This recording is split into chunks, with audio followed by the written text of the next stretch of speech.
Hello viewers and students, आज हम लोग सॉल्यूशन चैप्टर के सेकंड लेक्चर में डिस्कस करेंगे बाकी कंसंट्रेशन टर्म्स को। प्रीवियसली हम लोगों ने कुछ कंसंट्रेशन टर्म्स को डिस्कस किया था, आज उससे आगे हम लोग इंक्रीज़ करेंगे। और आज हम लोग सबसे पहले कंसंट्रेशन टर्म में बात करेंगे स्ट्रेंथ ऑफ सॉल्यूशन की। तो गाइस हेडिंग लगाइए स्ट्रेंथ ऑफ सॉल्यूशन। सॉल्यूशन के कंसंट्रेशन में स्ट्रेंथ का बड़ा इंपॉर्टेंस है, इससे भी रिलेटेड क्वेश्चंस और रिलेशंस आते हैं। तो स्ट्रेंथ ऑफ सॉल्यूशन क्या है? तो स्ट्रेंथ ऑफ सॉल्यूशन को पहले हम लोग छोटा एक डेफिनेशन लिख लेते हैं, फिर इसकी मैथमेटिकल फार्मूला पर बात करेंगे। तो स्ट्रेंथ ऑफ सॉल्यूशन क्या है? तो it is defined as the amount of solute in gram present in 1 liter of solution।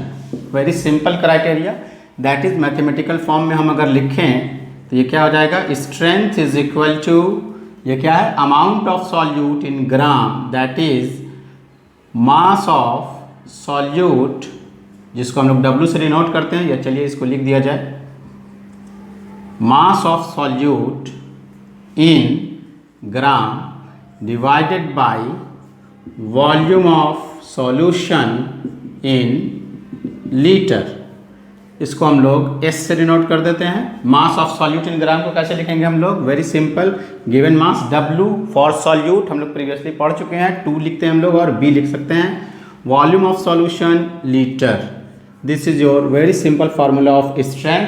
अब इसकी यूनिट क्या होगी स्टूडेंट्स? तो देखिए W मास को हम लोग किस में यहाँ डिनोट कर रहे हैं? ग्राम, और ये क्या है? लीटर। दैट इज इसकी यूनिट क्या हो जाएगी? ग्राम per litre. Very simple criteria. इसको आप सिंपल फॉर्म में एक एग्जांपल से समझ सकते हैं। एक छोटा सा एग्जांपल देख लीजिए। सपोज कर लीजिए कि 250 gram of any solute is dissolved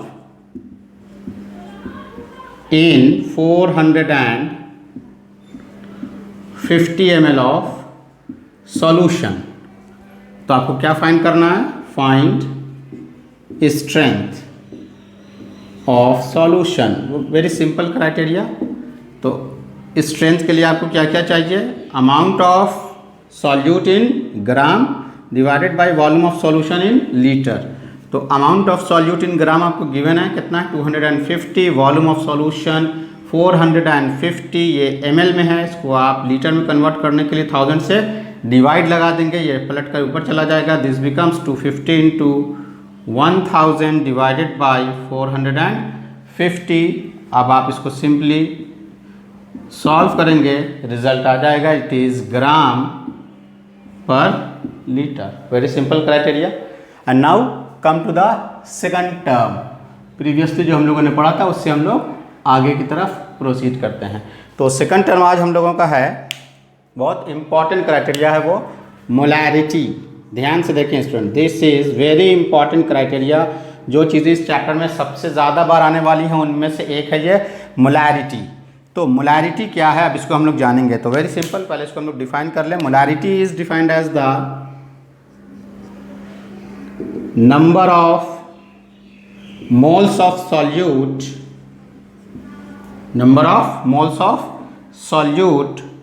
present in per litre of solution,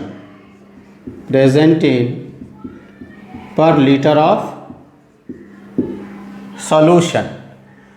तो इसको अगर मैथमेटिकल फॉर्म हम लिखेंगे तो क्या हो जाएगा? It means molarity is equal to number of moles of solute ऊपर, और नीचे क्या हो जाएगा? Volume of solution in litre. इसको सिंबॉलिकल हमने लिख लिया। मोलैरिटी को हम लोग कैपिटल M से डिनोट करते हैं। तो it becomes capital M is equal to number of moles को क्या लिखते हैं आप? N। For solute we use 2 divided by volume of solution in liter. This is formula of molarity. अब इसकी यूनिट क्या होगी? तो वेरी सिंपल क्राइटेरिया, ऊपर क्या है number of moles of solute, तो इसकी यूनिट क्या हो जाएगी? इसकी यूनिट हो जाएगी मोल, नीचे क्या है वॉल्यूम इन लीटर पर लीटर। वेरी सिंपल क्राइटेरिया, ये इसकी क्या हो गई? यूनिट, यूनिट मोल पर लीटर। अब इसके सेंस को समझने के लिए एक एग्जाम्पल आपके सामने देते हैं। सपोज दैट कहीं पास इस तरह से अगर आपको लिखा हुआ मिल जाए 0.5 MHCl in water और aqueous solution. What does this statement means? अगर ऐसा लिखा हुआ आपको कहीं पास मिलता है 0.5 MHCl solution, तो इसका क्या सेंस होता है? तो इसका सेंस ये है स्टूडेंट्स, इसका मतलब ये होता है it means that 0.5 mole of HCl is dissolved in 1 liter of solution। इसका मतलब ये निकलता है कि 0.5 मोल HCl 1 लीटर सॉल्यूशन में डिसॉल्व है। Very simple. अब हम लोग मोलैरिटी के कुछ स्पेशल केसेस को देख ले जो आपको न्यूमेरिकल सॉल्व करने में बहुत ही हेल्पफुल होंगे, इसलिए बहुत ध्यान दीजिए और बहुत इंटरेस्टिंग क्राइटेरिया है ये। बिल्कुल सिंपल फॉर्म में आप इसको समझ सकते हैं, आप ध्यान से इधर देखें। तो हम लोग ले लेते हैं इसके केस 1 को। अब केस 1 क्या है? तो केस 1 ये है, सपोज दैट कि अगर आपके पास जो सॉल्यूशन दिया गया है उस सॉल्यूशन को हम डाइल्यूट कर दें। डाइल्यूट मीन्स कि हम उसमें क्या करें, वाटर अलग से ऐड कर दें, तब क्या फ़र्क पड़ेगा, कैसे आप उसकी मोलैरिटी को कैलकुलेट करेंगे, क्या चेंजेस आएंगे, तो उस पर भी क्वेश्चंस पूछे जाते हैं। तो लेट अस सी केस 1 क्या है? Case of dilution, case of dilution जिसको हम लोग लिख सकते हैं और मिक्सिंग या एडिशन ऑफ वाटर। क्लियर है? तो अब सपोज कर लेते हैं हम लोग, let a solution of molarity M1 with volume V1। एक सॉल्यूशन है जिसकी मोलारिटी क्या है, M1 है, और उसका वॉल्यूम क्या है, तो V1 है। With moles of solute,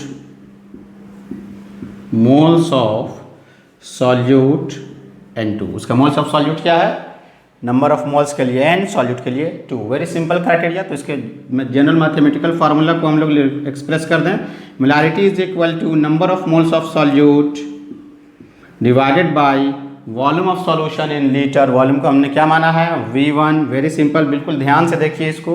case 1 के लिए यहाँ हम क्या लगा देते हैं, M1। तो यहाँ से इसको ऊपर मल्टीप्लाई कर दीजिए तो it becomes M1 V1 is equal to N2। This is your equation 1। And now what will happen if the water is added to this solution. अगर वाटर आप ऐड करेंगे स्टूडेंट्स तो क्या होगा, उसका जो वॉल्यूम है वो इंक्रीज करेगा, उसके number of moles of solute पर कोई फर्क नहीं पड़ेगा। सिंपल आप ऐसे इमेजिन कर लीजिए कि आपके पास 1 गिलास पानी है, उस 1 गिलास पानी में आपने 1 चम्मच चीनी डाला हुआ है और अच्छे से उसको स्टिर कर दिया है। अब आपसे ये कहा जाए कि उस 1 गिलास वाटर में और हम क्या करते हैं, उसको एक बड़े कंटेनर में रख के 1 गिलास पानी और मिला देते हैं किसी कंटेनर में, तो आपने पानी एक्स्ट्रा ऐड किया है। जो शुगर 1 चम्मच मिला हुआ था वो ना डिक्रीज़ हो रहा है ना इंक्रीज़ हो रहा है। हाँ, पर यूनिट वॉल्यूम में उसमें चेंजेस आ रहे हैं, but the overall number of moles of solute में तो कोई फ़र्क नहीं पड़ा। 1 चम्मच जो चीनी था, यानी जो नंबर ऑफ मोल्स था, यानी जो अमाउंट ऑफ सॉल्यूट था, उसमें कोई चेंजिंग नहीं आ रहा है। इसलिए वॉल्यूम में चेंजिंग आएगा, N2 में चेंजिंग नहीं आएगा। कब, जब आप उसमें सिर्फ ऐड कर रहे हैं वाटर। अब हमने इसमें क्या किया, नाउ वाटर इज एडेड। अब आपने उसमें वाटर ऐड किया, और वाटर जब आपने ऐड किया तो उसका जो वॉल्यूम V1 था वो वॉल्यूम V1 से क्या हो गया, बढ़ के V2 हो गया। Now water is added so that volume becomes V2, ताकि उसका वॉल्यूम क्या हो गया V2। Then again apply this criteria, तो अब फिर से उस क्राइटेरिया को हम लोग अप्लाई करते हैं तो क्या आ जाता है, देखिए अब हम लोग उसको फिर से जैसे अप्लाई करेंगे उस फार्मूले को, तो मोलारिटी का फार्मूला हम लोग लिख चुके हैं। अगेन न्यू मोलारिटी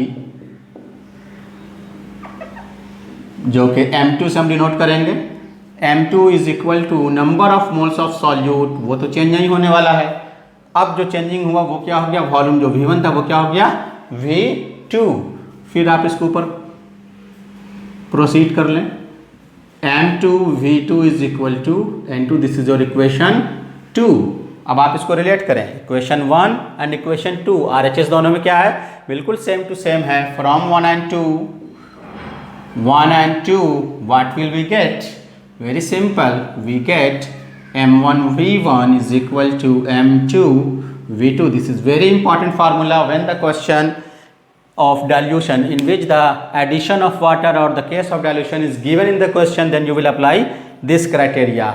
तो वेरी सिंपल स्टूडेंट्स, आप याद रखेंगे M1 V1 is equal to M2 V2। कब आप अप्लाई करेंगे इस क्राइटेरिया को, इन case of dilution, in case of, फिर से लिख देते हैं, इन केस ऑफ डाइल्यूशन, यानी जब आपको वाटर उसमें ऐड किया गया तब के क्राइटेरिया में। And now come to the another case, दूसरा जो केस है वो इससे भी ज़्यादा इंटरेस्टिंग आने वाला है, इसलिए ध्यान से बिल्कुल देखें, इधर उधर ध्यान ना दें। तो अब हम लोग इमेजिन कर लीजिए कि अब सिर्फ वाटर नहीं बल्कि एक सॉल्यूशन जिसकी मोलारिटी M1 वॉल्यूम V1 है, एक दूसरा सॉल्यूशन है, अब सिर्फ वाटर नहीं है बल्कि वो भी सॉल्यूशन ही है जिसकी मोलारिटी M2 है, वॉल्यूम V2 है। उन दोनों को एक तीसरे कंटेनर में मिक्सअप कर दिया गया। तो जो नया मिक्सिंग के बाद मोलारिटी होगी वो कैसे कैलकुलेट करेंगे वो देखें आप। एंड नाउ तो हम लोग दूसरी हेडिंग लगा लें यहाँ पे students, it is case 2। Case 2 क्या है आपका, mixing of solutions of different molarities and volume। तो अब देखिए इस क्राइटेरिया में आप क्या करेंगे, बिल्कुल उसी तरह से हम लोग प्रोसीड करेंगे जैसे पहले को प्रोसीड किया है। तो पहला जो कंडीशन हमने यहाँ पास निकाल के लाया हुआ है M1 V1, उसको हम लोग यहाँ यूज लेने वाले हैं। सो स्टूडेंट्स आप देखें, let solution of molarity M1 has volume V1, therefore अब and when डायरेक्ट लिख देते हैं, वो उधर एक्सप्रेस ला चुके हैं, and when it is added with solution of molarity M2 and volume V2, then the new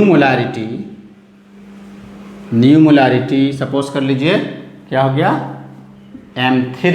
यही M3 आपको फाइंड करना है। How can we find the new molarity M3? तो देखिए वेरी सिंपल फॉर्म में हम लोग इसको एक्सप्रेस कर सकते हैं। आपके पास M1 है जिसका वॉल्यूम क्या था V1, तो इस क्राइटेरिया से हम लोग यहाँ फाइंड कर चुके हैं, तो उसको हम लोग दोबारा एक्सप्रेस में नहीं जाएंगे। तो इसका मतलब कि क्या हुआ होगा, इस क्राइटेरिया को जस्ट आप इमेजिन करें तो ये बिल्कुल इस तरह से हुआ होगा M1 V1, और जो सेकंड क्राइटेरिया आया उसका एक्सप्रेशन क्या आया होगा M2 V2, दोनों को ऐड किया जा रहा है, तो ये आपका दोनों का क्या हो गया, ऐड हो गया। और ये दोनों जैसे आपस में ऐड हुआ, अब जो न्यू थर्ड नंबर बना है ये, अब इसका वॉल्यूम क्या होगा, इसका जो वॉल्यूम होगा वो इन दोनों के वॉल्यूम का सम होगा, दैट इज M3। अब इसका जो वॉल्यूम है वो एक वॉल्यूम क्या हो जाएगा V1 प्लस V2, क्योंकि M3 के लिए हमने वॉल्यूम V3 नहीं लिखा है, तो V3 जो होगा इस केस के लिए वो होगा क्या, बेसिकली पहले वाले वॉल्यूम और दूसरे वाले वॉल्यूम का क्या हो जाएगा, सम। देयरफॉर ये एक आपको लीनियर इन सब के बीच एक रिलेशन मिल गया। यहाँ से अगर आप M3 फाइंड करना चाहें तो M3 इज इक्वल टू क्या हो जाएगा, M1 V1 plus M2 V2 divided by V1 plus V2। ये हमने आपको दो सॉल्यूशन के मिक्सिंग का केस बतलाया। जैसे जैसे सॉल्यूशन के नंबर्स इंक्रीज होंगे M1V1 plus M2V2 plus M3V3 so and so divided by V1V2V3 so and so. तो जनरल केस के फॉर्म पे भी आप उसको एक्सप्रेस कर सकते हैं, उसको हम यहाँ डिनोट कर देते हैं। इन जनरल सिचुएशन वो क्या हो जाएगा, तो देखें, इन जनरल हम लोग इसको क्या लिख सकते हैं, M is equal to MI आप इसको मान लें is equal to M1V1 plus M2V2 plus dot dot dot MIVI divided by V1 plus V2 plus V3 plus dot dot dot VI। जितना सॉल्यूशन का क्राइटेरिया देगा आप उसको प्रोसीड करेंगे। चूँकि हम लोग पढ़ चुके हैं कि इस चैप्टर में बाइनरी है, इसलिए हम लोग ज़्यादातर इसी पर कंसंट्रेट करते हैं, फिर भी जनरल केस को आप ज़रूर जानें। तो जल्दी से आप इसे नोट कर लें स्टूडेंट्स। अब हम लोग इसके फर्दर क्राइटेरिया की तरफ प्रोसीड करेंगे, जो कि हम लोगों का होगा relation between molarity and strength, जो अभी हम लोगों ने इसके पहले पढ़ा है, relation between molarity and strength.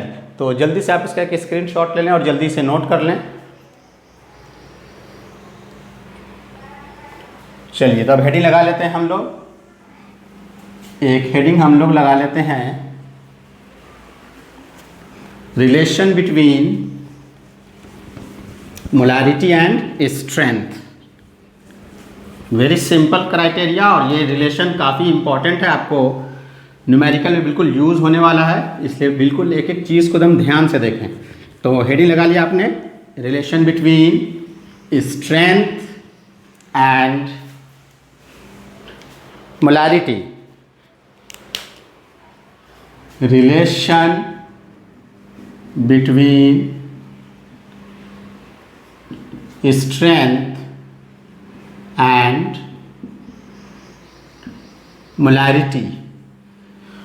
So strength हम लोगों ने क्या पढ़ा था स्टूडेंट्स, लिखते जाइए, ध्यान से देखिए, साथ साथ नोट करिए। वेरी सिंपल क्राइटेरिया, चीज़ों को रिकॉल कीजिए। Strength is equal to amount of solute in gram divided by volume of solution in litre, ये आपका ग्राम में, ठीक है। दूसरा मोलैरिटी। मोलैरिटी क्या पढ़ा आपने, number of moles of solute divided by volume of solution in litre. Number of moles of solute को हम लोग तोड़ देते हैं, हम लोग मोल्स में पढ़ चुके हैं। Number of moles is equal to given mass by molar mass.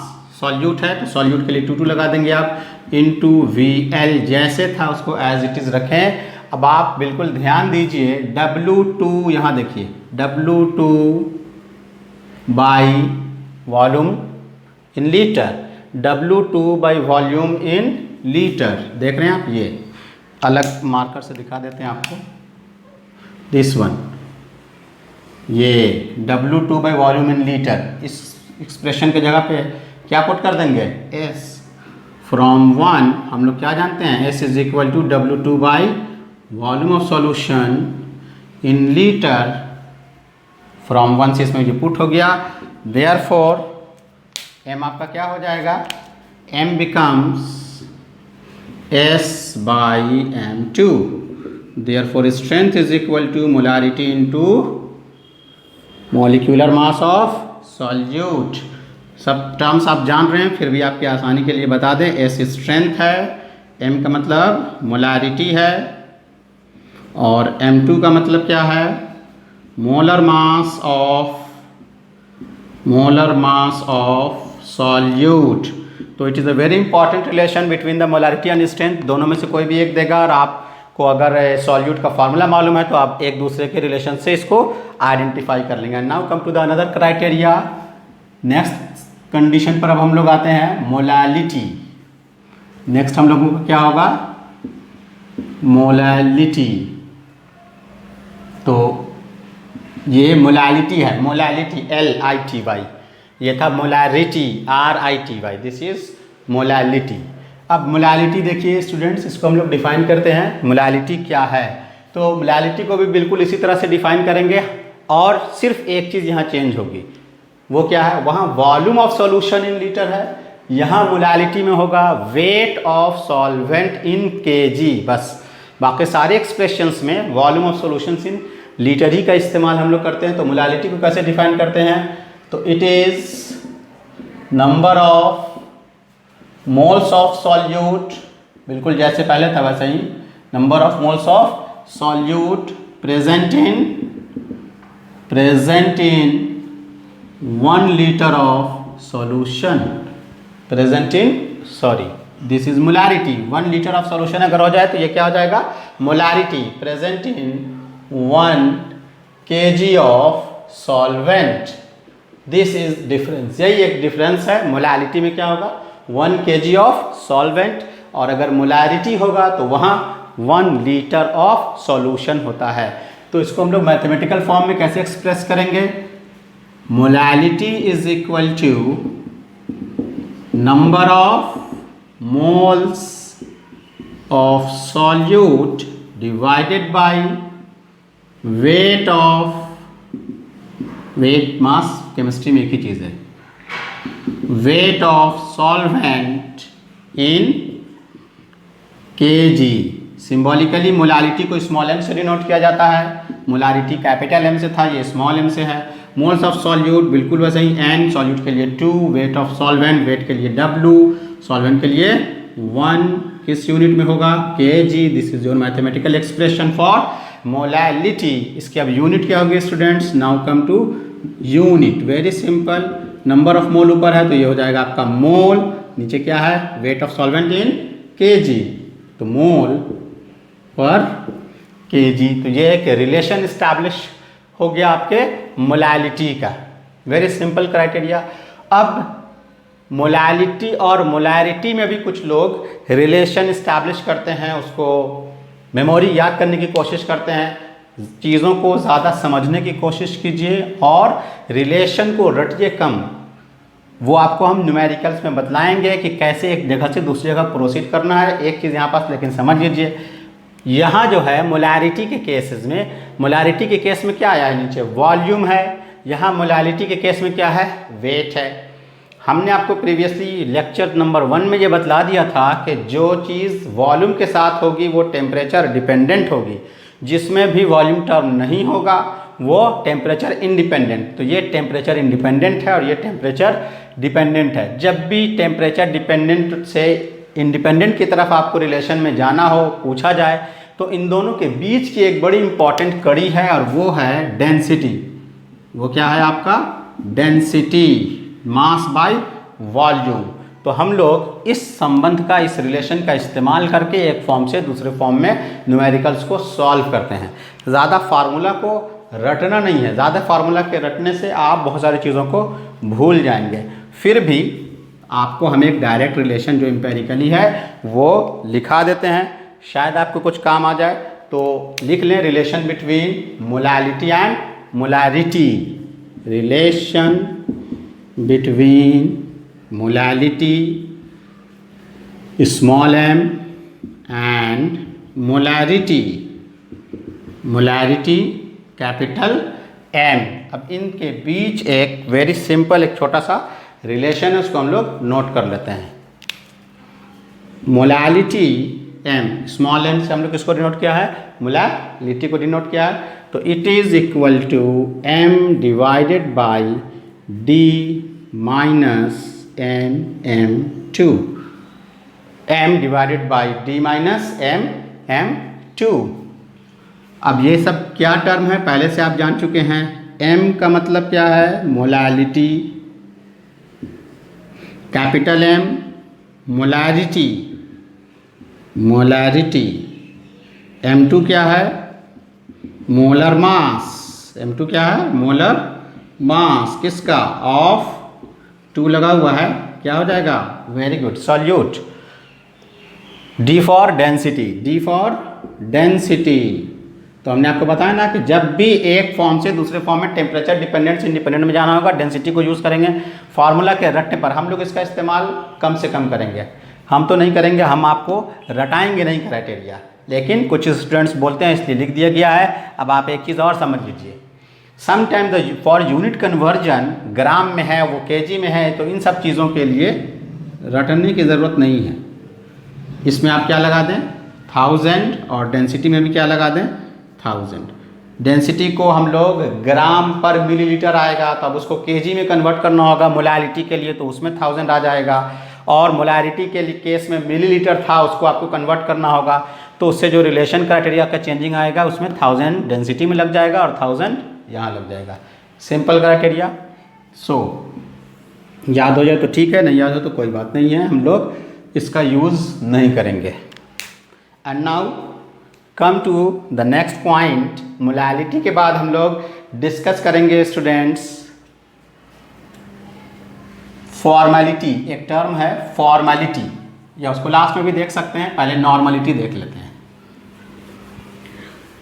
Normality next heading हम लोग लगा लेते हैं नॉर्मलिटी। तो देखिए नॉर्मलिटी क्या है। नॉर्मलिटी बिल्कुल मोलैरिटी से बिल्कुल मिलता जुलता एक टर्म है। दोनों में जो बेसिक डिफरेंस है छोटा सा, बस उस डिफरेंस को आपको ध्यान रखना है, बाकी चीज़ें ये as it is same to same है। कंपैरिजन करके आप चीज़ों को याद रखेंगे, आपको सारी बातें याद रहेंगी। रटने की कोशिश कीजिएगा, कुछ याद नहीं रहने वाला है। तो हेडिंग आज हम लोग नेक्स्ट लगाइए नॉर्मलिटी, जिसे हम लोग कैपिटल N से डिनोट करते हैं। अब नॉर्मलिटी क्या है उसको समझाने के लिए हम मोलैरिटी की तरफ फिर से आपको याद दिलाते हैं।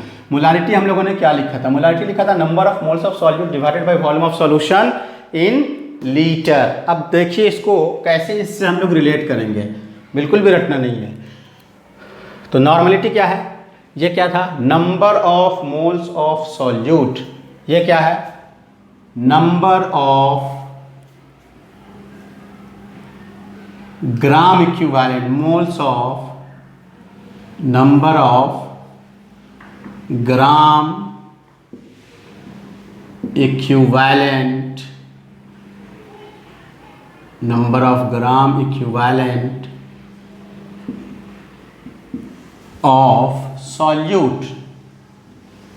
यहाँ क्या है? Number of moles of solute. यहाँ क्या है? Number of gram equivalent of solute. बस यही टर्म का फर्क है, ग्राम इक्विवेलेंट, इसी पर आपको फोकस करना है, बाकी सारी चीज़ें same to same. Present in as it is है बिल्कुल। Present in 1 litre of solution. नीचे तो बिल्कुल सेम टू सेम टर्म हो गया ना। नॉर्मलिटी इज इक्वल टू क्या आ गया आपका? देखिए normality is equal to number of gram equivalent, gram equivalent divided of solute divided by volume of solution in litre. Normality को सिंबॉलिकली क्या लिखेंगे? n। ग्राम इक्विवेलेंट को समटाइम शॉर्ट में equivalent भी कह देते हैं। ग्राम इक्विवेलेंट यूज़ कर सकते हैं या इक्विवेलेंट भी यूज़ कर सकते हैं। तो it is gram equivalent divided by volume of solution in litre. देखिए तो number of moles of solute by volume of solution in litre. तो number of moles of solute बिल्कुल as it is same to same है, और सिर्फ फ़र्क क्या है? ग्राम इक्विवेलेंट का। अब सारी बात किसकी होगी हम लोगों के सामने? ग्राम इक्विवेलेंट की। तो ये ग्राम इक्विवेलेंट है क्या, इसको हम लोग कैसे आइडेंटिफाई करें? तो number of moles of solute क्या लिखते थे आप? याद कीजिए, number of moles of solute आप लिखते थे given mass bye molecular mass. Given mass bye molecular mass. तो ग्राम इक्विवेलेंट जो होगा ये क्या होगा? It is also given mass bye molecular mass. वहाँ यूज़ होता था, यहाँ यूज़ होगा इक्विवेलेंट मास। इक्विवेलेंट मास को शॉर्ट में लिख देते हैं equivalent mass. Given mass by equivalent mass. Clear है? इक्विवेलेंट को चूंकि इक्यू लिखा है तो वैसे ही लिख देते हैं इक्विवेलेंट मास। क्लियर है? ग्राम इक्विवेलेंट कैसे डिफाइन करेंगे? जैसे वहाँ नंबर ऑफ मोल्स को डिफाइन किया था, गिवन मास है molecular mass. Equivalent gram equivalent क्या हो जाएगा? Given mass by equivalent mass. V in litre जैसे था एज इट इज़ हो गया। अब फिर एक और क्राइटेरिया आ गया कि ये इक्विवेलेंट मास क्या है। इसी इक्विवेलेंट मास को हम लोगों को जानना है, तो आपके पास एक फार्मूला निकल के आ गया इक्विवेलेंट मास के लिए। ऐसे एक जनरल बात और बतला देते हैं, उसको भी लिख लिया जाए। Number of given mass of solute divided by equivalent मास का मतलब क्या होता है? तो इक्विवेलेंट मास का मतलब होता है molar mass divided by n factor. ये क्या होता है? It is molar mass divided by n factor. ये जैसे था एज इट इज़ रह गया, n फैक्टर पलट के ऊपर चला आया, तो आपका जो फार्मूला बन गया वो फार्मूला क्या हो गया students? W2 into n factor divided by M2 into VL। ये आपका एक ओवरऑल फार्मूला हो गया। अब सारी बात किस पर डिस्कस होगी? n फैक्टर पर। बाकी चीज़ तो आप जानते हैं, this is given mass of solute, molar mass of solute, volume of solution in litre, this is n factor. What is n factor? n factor को समझने के लिए बाइफरकेट कर देते हैं, सिंपल फॉर्म में हम लोग आइडेंटिफाई करेंगे। तो आप हेडिंग लगाइए calculation of equivalent mass, calculation of equivalent mass. उसी में n फैक्टर आपको बहुत आसानी से समझ में आ जाएगा। पहले हम लोग लिख लेते हैं फॉर एसिड, पहला केस फॉर एसिड, एसिड के केस में तो जिसका भी आपको इक्विवेलेंट मास निकालना है, उसके इक्विवेलेंट मास का कैलकुलेशन मोलर मास पर डिपेंड करेगा, और अगर सिंगल एलिमेंट है तो एटॉमिक मास हो जाएगा। तो एसिड है तो ये क्या हो जाएगा? It is molar mass of acid divided by, acid के लिए H प्लस आयन जो रिप्लेसेबल हैं उनके क्राइटेरिया को, यानी number of replaceable H plus ion.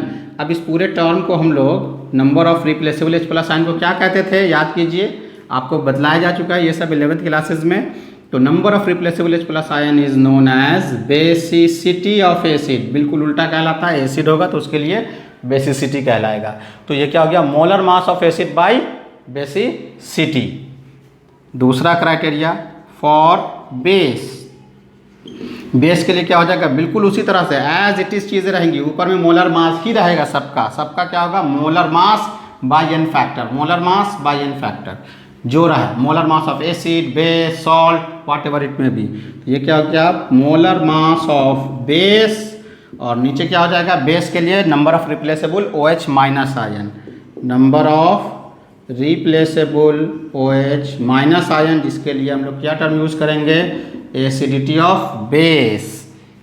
Third criteria for salt, salt के लिए क्या हो जाएगा? Molar mass. सॉल्ट के लिए मोलर मास नहीं बोलना चाहिए, फार्मूला मास होता है, लेकिन चलिए वही एक चीज़ है। मोलर मास ऑफ सॉल्ट या फार्मूला मास ऑफ सॉल्ट, इसको हम लोग रियल क्राइटेरिया फार्मूला मास का है, ऐसे भी समझ सकते हैं। Molar mass of salt divided by, salt रहेगा तो उसके लिए क्या होगा? नीचे हो जाएगा चार्ज ऑन कटायन और अनायन। मैग्नीट्यूड लेंगे, साइन से कोई मतलब नहीं होगा, इसलिए number of charge on cation और अनायन। फॉर एलिमेंट, अगर कोई एलिमेंट हो जाए तो उसके लिए क्या हो जाएगा? मोलर एलिमेंट के लिए एटॉमिक मास लिखेंगे आप, atomic mass of element divided by valency, divided by valency. अगर कोई आयन हो जाए, आयनिक स्पीशीज हो जाए फॉर आयन, तो ऊपर वही हो जाएगा आपका mass of ion divided by charge on ion. ये नीचे जितने टर्म्स आप देख रहे हैं उन सारे नीचे वाले टर्म्स जो होते हैं इनको n फैक्टर्स कहा जाता है। दिस इज n फैक्टर, चाहे वो सॉल्ट हो, चाहे वो एसिड हो, बेस हो, एलिमेंट हो, आयन हो, कुछ भी हो। अब एक और क्राइटेरिया बहुत इंपॉर्टेंट है फैक्टर्स के लिए, ऑक्सीडाइजिंग एंड रेड्यूसिंग एजेंट के केस का। उसमें क्या होगा? तो उसको एक साथ हो जाएगा। देखिए, फॉर ऑक्सीडाइजिंग और रेड्यूसिंग एजेंट, ऑक्सीडाइजिंग और रेड्यूसिंग एजेंट के केसेस में आप क्या करेंगे? ऊपर में हो जाएगा आपका मोलर मास ऑफ ऑक्सीडाइजिंग और रेड्यूसिंग एजेंट, ये तो आपका जैसे चला रहा है वैसे ही रहेगा। नीचे क्या होगा? Number of electron transfer oxidation reduction cases में बैलेंसिंग केस में आपको बतलाया जा चुका है। अब इस क्राइटेरिया को समझाने के लिए आपको एक एग्जांपल दे देते हैं, पार्टिकुलरली एक उस सब्सटेंस का जो बहुत ज़्यादा यूज़ होने वाला है। एग्जांपल ले लेते हैं हम लोग KMnO4 जो कि तीनों केसेस में होता है एसिड, बेस एंड न्यूट्रल। तीनों केसेस में आपको इसका कन्वर्जन याद होना चाहिए बिल्कुल आपको। एसिड के केस में ये ब्रेकअप होता है Mn2 पॉजिटिव, बेस के केस में इसका ब्रेकअप होता है MnO4 2 निगेटिव, न्यूट्रल के केस में ये टूट जाता है MnO2 के केस में। And how can you calculate the number of electron transfer, that is the n factor. इस केस में आप एन फैक्टर कैसे निकालेंगे, तो इसके लिए हम लोगों को ऑक्सीडेशन नंबर और इलेक्ट्रॉन की ज़रूरत पड़ेगी। आप जल्दी इसका स्क्रीनशॉट ले लें, इधर हम लोग इरेज करेंगे। चलिए, तो अब देखिए आपने उतना कंप्लीट कर लिया। अब हम लोग बात करते हैं इसके इलेक्ट्रॉन ट्रांसफ़र की। तो इसको समझाने के लिए वेरी सिंपल, आप KMnO4 का ऑक्सीडेशन नंबर कैसे फाइंड करेंगे। Mn का नहीं मालूम है, ये पोटाशियम ग्रुप 1 का है, this is your +1, X oxygen का -2, ये सारी चीज़ें आपको सिखा दी गई हैं। अब इसको जब आप कैलकुलेट करेंगे, सॉल्व करेंगे, 1 + x माइनस ये ऊपर मल्टीप्लाई हो जाता है, 8 = न्यूट्रल मॉलिक्यूल था 0। जब आप इसको सॉल्व करेंगे तो आपको वैल्यू कितना आ गया स्टूडेंट्स, +7। Mn इधर अपने कितने ऑक्सीडेशन स्टेट में है, +7 में है। अब बारी बारी से लेते हैं। यहाँ देखिए, सिंगल एलिमेंट पर जो चार्ज होता है वही उसका ऑक्सीडेशन नंबर होता है। तो इस केस में Mn का ऑक्सीडेशन नंबर कितना है, केस 1 में, जो कि Mn2 पॉजिटिव एसिडिक केस में है। एसिडिक केस में इसका ऑक्सीडेशन नंबर कितना है, वही है जो इसके चार्ज के बराबर है। इसका ऑक्सीडेशन नंबर कितना है, +2। इसका मतलब 7 से 2 के बीच में नंबर ऑफ इलेक्ट्रॉन ट्रांसफर कितना होगा, 5। एन फैक्टर कितना होगा इसका, 5 हो गया। Therefore n factor 7 - 2। क्लियर है, वेरी सिंपल। अब इस केस का देखिए, इधर लिख देते हैं, ठीक है। तो दूसरा केस का देखिए, दूसरे केस में केस 2 किसके लिए है, फॉर बेस। बेस के केस में क्या बना बोलिए, MnO4 2 निगेटिव। इसका फाइंड आउट कीजिए। नहीं आया तो जैसे आपको सिखाया गया बिल्कुल वैसे बनाइए। इन सब चीज़ों को प्रैक्टिस कीजिए। Mn का नहीं पता है, X ऑक्सीजन का क्या होता है, -2। चार्ज -2 पहले से है, चार्ज में और ऑक्सीडेशन नंबर में डिफरेंस होता है। ऑक्सीडेशन नंबर जब लिखते हैं तो उसके पहले साइन डालते हैं, प्लस या माइनस, और जब चार्ज रहता है तो नंबर के बाद लिखा जाता है। यही फ़र्क है कि आपको मालूम होना चाहिए कौन ऑक्सीडेशन नंबर है और कौन चार्ज है। इन सबको याद रखिए। तो क्या करते हैं, जो नंबर है वो ऑक्सीडेशन नंबर से मल्टीप्लाई हो रहा है, इससे नहीं, इससे मल्टीप्लाई हो रहा है। X - 4 × 8 = अगर न्यूट्रल रहता तो 0, चार्ज है तो चार्ज के बराबर। आपने सॉल्व किया, कितना गया, +6। इधर कितना था वो, 7। तो 7 से 6 के केस में कितने का ट्रांसफर हुआ, 1 का ट्रांसफर हुआ। देयरफॉर एन फैक्टर इस केस में आपका क्या निकल गया, देयरफॉर होप सो आपको दिख रहा होगा, n factor is 7 - 6 is 1। Case number 3 देख लीजिए, फॉर न्यूट्रल KMnO4 के केसेस में MnO2 ऑक्सीजन का जनरली क्या होता है, -2, 2 to the 4 -4। तो इसको x मान के सपोज करिएगा। इसका ऑक्सीडेशन नंबर आपको निकल गया +4। Therefore n factor 7 - 4 is 3। This is all about the n factor in case of oxidising and reducing agent. बहुत ही इंपॉर्टेंट क्राइटेरिया ऑक्सीडाइजिंग और रेड्यूसिंग के केसेस में, इसलिए चीज़ों को सीखिए, रटने की कोशिश मत कीजिए।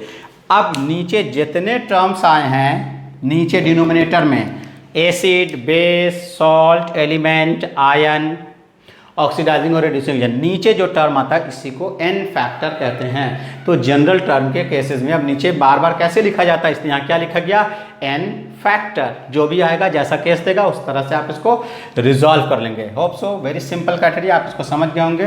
तो अब हम लोग इससे आगे प्रोसीड करते हैं स्टूडेंट्स। तो ये था आपका नॉर्मलिटी। अब एक सिचुएशन और बता देते हैं आपको, relation between molarity and normality. तो हेडिंग लगा लें आप, relation between relation between molarity and normality. तो देखिए नॉर्मलिटी में और मोलारिटी में क्या रिलेशन है, इसको हम लोग ज़रा आइडेंटिफाई करने की कोशिश करते हैं। तो सबसे पहले हम लोगों ने अभी जो पढ़ा नॉर्मलिटी और मोलारिटी, इन दोनों के बीच रिलेशन इस्टेब्लिश कर लेते हैं। Relation between molarity and normality. तो हेडिंग लगा लीजिए, रिलेशन बिटवीन मोलारिटी, मोलारिटी को किससे डिनोट करेंगे, कैपिटल एम से, एंड नॉर्मलिटी। बहुत ही इंपॉर्टेंट क्राइटेरिया है, न्यूमेरिकल आप पूछे जाते हैं इससे, और स्टूडेंट्स इसको नहीं समझ पाते हैं, जिसकी वजह से उनसे क्वेश्चन सॉल्व नहीं होता है। फिर सिंपल क्राइटेरिया के फॉर्म पर। तो मोलारिटी का फार्मूला बोलिए, क्या पढ़ा आपने, since molarity is equal to number of moles of solute divided by volume of solution in litre. ठीक है, यही पढ़ा था अभी हम लोगों ने। और इसको ब्रेकअप कर देते हैं, गिवन मास मोल को, given mass by molecular mass into volume of solution in litre. This is your equation number 1। And now come to the another point, normality. अभी फॉर्म पढ़ा, बोलिए क्या है, yes very good, number of gram equivalent. ये क्या पढ़ा हम लोगों ने, number of gram equivalent, number of gram equivalent divided by volume of solution again in litre. यही पढ़ा अभी हम लोगों ने। अब जो नंबर ऑफ ग्राम इक्विवेलेंट का क्राइटेरिया है, इस नंबर ऑफ ग्राम इक्विवेलेंट को हम लोगों ने कैसे ब्रेकअप किया था, तो number of gram equivalent is equal to, यहीं पास लिख देते हैं, number of gram equivalent is equal to given mass by equivalent mass. यही पढ़ा था, ग्राम इक्विवेलेंट को given mass by equivalent mass. ये जैसे इसको एज इट इज रखते चले जाइए। फिर इसको ब्रेक किया था, याद कीजिए, एकदम same to same. W2 divided by equivalent mass को क्या लिखा था, very good, molar mass of solute divided by n factor into VL। इसी n फैक्टर ऊपर चला आया था, तो आपका फार्मूला क्या बन गया, W2 into n factor divided by, बोलिए क्या हुआ, M2 इंटू VL। सिंपल, चलिए रिलेट कीजिए, W2 by M2 into VL, W2 by M2 into VL। कितना सिंपल क्राइटेरिया है, रटने की कोई ज़रूरत बिल्कुल भी नहीं है। देख रहे हैं आप, बिल्कुल सिंपल। दूसरे इंक से दिखा देते हैं, देखिए ध्यान से बिल्कुल। This is nothing but molarity W2 by M2 into VL, W2 by M2 into VL। तो फ्रॉम 1 वहाँ से आप पुट कर दीजिए, और क्या बन तो गया।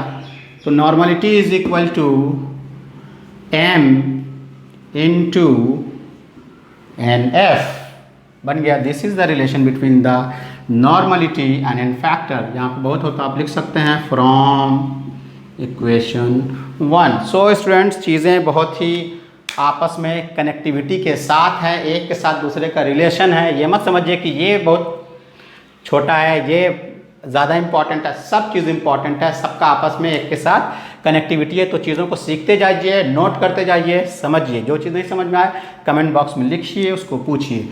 होप सो ये वेरी सिंपल रिलेशन था जिसको हमने आपको एक्सप्लेन किया। एक चीज़ और बता देते हैं, यहीं पास एक कंडीशन और है। चलिए फिर से देखते हैं ज़रा। एन फैक्ट नॉर्मलिटी, नॉर्मलिटी को हम लोग क्या लिखा है, नॉर्मलिटी देखिए तो ज़रा फिर से, ग्राम इक्विवेलेंट, ग्राम इक्विवेलेंट, सिर्फ इक्विवेलेंट भी बोल सकते हैं। Gram equivalent divided by volume of solution in litre is equal to, this is your molarity, this is your molarity. Molarity को क्या लिखा आपने, बोलिए जल्दी, N2 divided by volume of solution in litre into क्या है, n फैक्टर। देखिए तो कैंसिल हो गया, volume of solution in litre, volume of solution in litre cancel out. It means that the gram equivalent is equal to N2 into n factor. Simple, N2 into n factor, N2 number of moles of solute, this is n factor, जिसके बारे में अभी आपको फौरन express किया गया था। Hope so इसको भी आप समझ गए होंगे। अब हम लोग एक अनदर फैक्टर जो हम लोगों का बचा हुआ है उसकी तरफ प्रोसीड करते हैं, फॉर्मेलिटी। लास्ट क्राइटेरिया ये हम लोगों का कंसंट्रेशन टर्म्स का क्या है, फॉर्मेलिटी। हेडिंग लगा लें students, this is your last criteria, formality of concentration term, formality. तो फॉर्मेलिटी को कैपिटल एफ से डिनोट करते हैं। फॉर्मेलिटी क्या है? बिल्कुल उसी तरह से नंबर ऑफ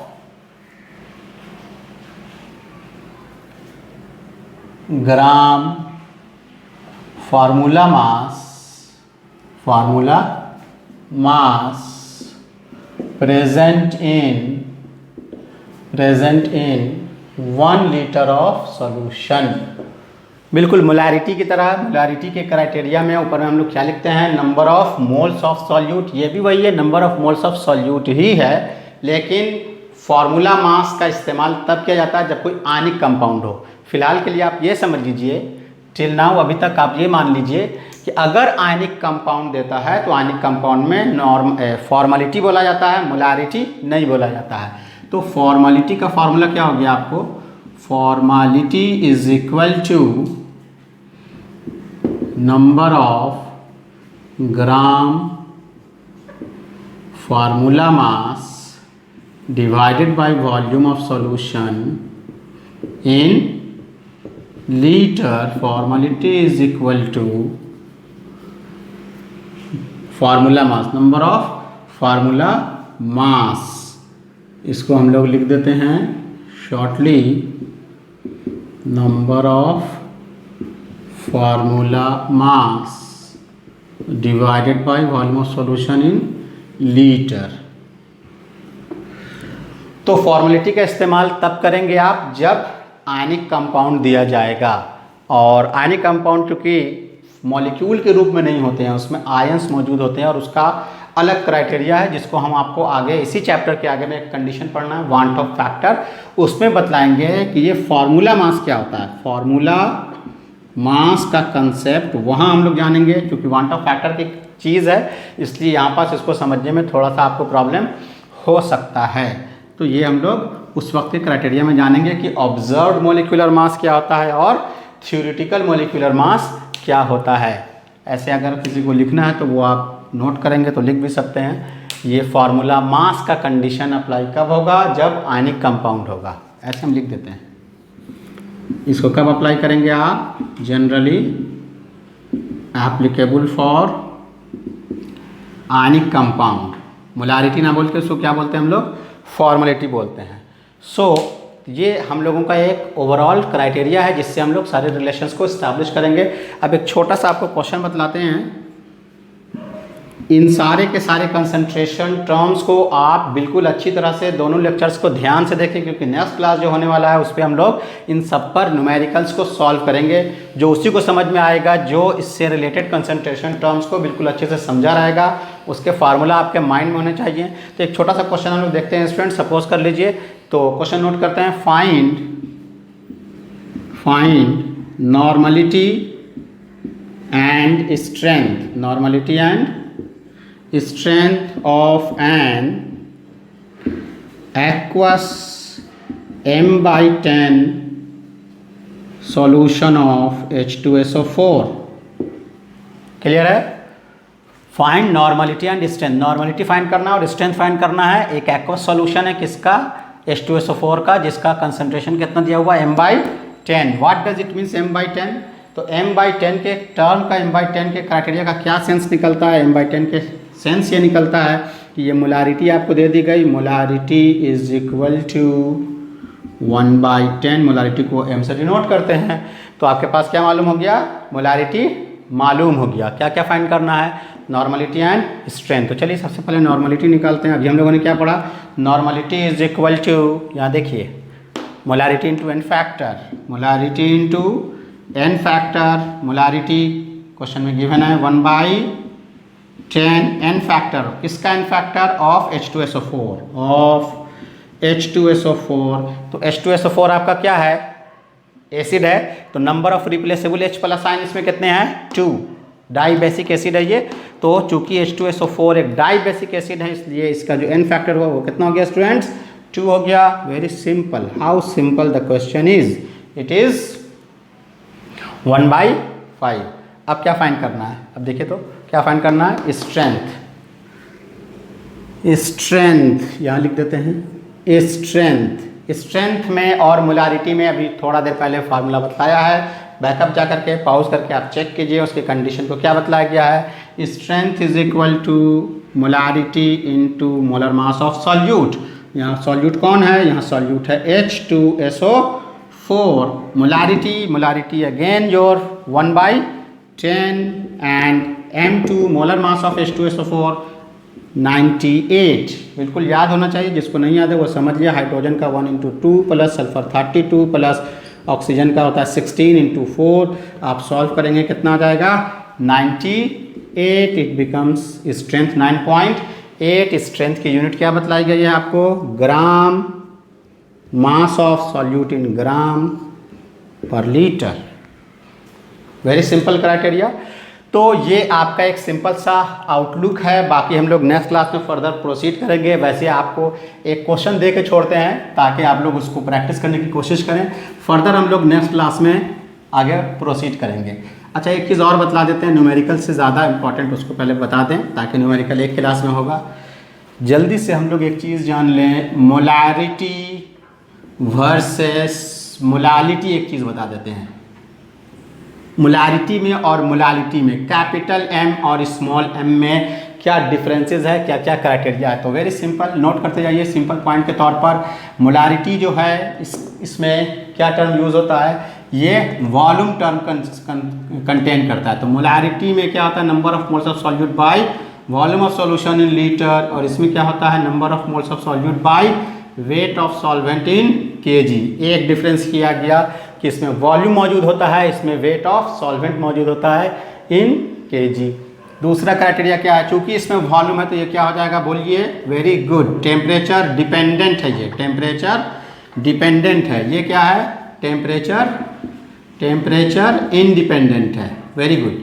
थर्ड वन, तीसरे क्राइटेरिया पर आइए बात करते हैं। चूंकि ये टेम्परेचर डिपेंडेंट है तो टेम्परेचर अगर चेंज करेगा, जैसे मॉर्निंग में आपने किसी की मोलारिटी निकाली और गर्मी के सीज़न है जैसे अभी, और दोपहर में टेम्परेचर रेज कर जाए तो वॉल्यूम चेंज करेगा, टेम्परेचर से मोलारिटी चेंज कर जाएगी। ये एक अच्छा क्राइटेरिया, बेटर ऑप्शन नहीं है। मोलर कंसंट्रेशन जो है it is not a better criteria for concentration.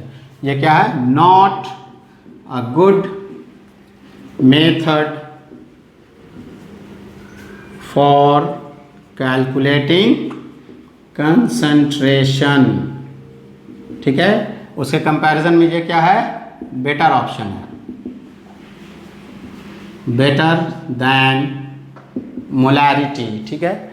Next criteria एक चीज़ और बतला दें आपको, वो ये कि जो मोलारिटी है 1m aqueous solution is more concentrated than 1m molal aqueous solution. यानी अगर आपको एक मोलारिटी भी दी जाए और एक मोलालिटी भी दी जाए तो दोनों में ज़्यादा कंसंट्रेटेड कौन होगा, वो हो जाएगा मोलारिटी का। क्यों हो जाएगा मोलारिटी का केस, देखिए इसलिए होगा कि अभी आपको क्या बतलाया गया, मोलारिटी के केस में क्या मौजूद है, number of moles of solute by volume, number of moles of solute by weight of solvent. यहाँ सॉल्यूशन है। अब चूंकि इसके नीचे में सॉल्यूशन है, इसके नीचे में क्या है, वॉल्यूम इन सॉल्यूशन है, तो सॉल्यूशन के केस में सॉल्यूट और सॉल्वेंट दोनों शामिल है, दोनों मिल करके ये 1 लीटर है। और इसके केस में, इस सिचुएशन में W1 जो है ये सिर्फ किसका है, सॉल्वेंट का है। तो जब सिर्फ सॉल्वेंट का है तो दोनों को इक्विवेलेंट करने के लिए बराबर किया जाएगा, या तो आप इसको भी सॉल्वेंट कर दीजिए या इसको आप सॉल्यूशन कर दीजिए। तो अगर इसको आप सॉल्यूशन करेंगे तो W1 में क्या जोड़ना पड़ेगा आपको, W2 जोड़ना पड़ेगा, सॉल्यूट। जैसे W2 जोड़ेंगे नीचे का डिनोमिनेटर इंक्रीज करेगा, नीचे जब इंक्रीज करेगा तो इन दोनों में इन्वर्स रिलेशन है, तो इसका मतलब क्या हो जाएगा, मोलालिटी घट जाएगी। इसलिए एक मोलर एक्वस सॉल्यूशन जो है वो ज़्यादा कंसनट्रेटेड होता है किसके कंपैरिजन में, मोलर एक्वस सॉल्यूशन के कंपैरिजन में। So student, this is all about the concentration of solutions. Solution term के कंसंट्रेशन को हम लोगों ने कंप्लीट कर लिया है। रटने की ज़रूरत नहीं है कौन टेम्परेचर है, कौन टेम्परेचर डिपेंडेंट है। जिसमें वॉल्यूम आ जाएगा वो आपका टेम्परेचर डिपेंडेंट होगा, जिसमें वॉल्यूम नहीं आएगा वो आपका टेम्परेचर इंडिपेंडेंट टर्म हो जाएगा। सो आप सारे के सारे लेक्चर्स जो 2 अभी बतलाए गए हैं उनके सारे फार्मूले को एक साथ बिल्कुल ध्यान से देखिए, उसको माइंड में रखिए, उसको याद करिए। नेक्स्ट क्लास में हम लोग इससे रिलेटेड न्यूमेरिकल्स को सॉल्व करने वाले हैं। और इस वीडियोस में जो प्रॉब्लम अगर आपको कोई चीज़ हो जाए तो आप उसको कमेंट बॉक्स में लिखें ताकि उसको नेक्स्ट में क्लियर किया जाए। So students, keep watching and do subscribe, share and like. Till then, good bye.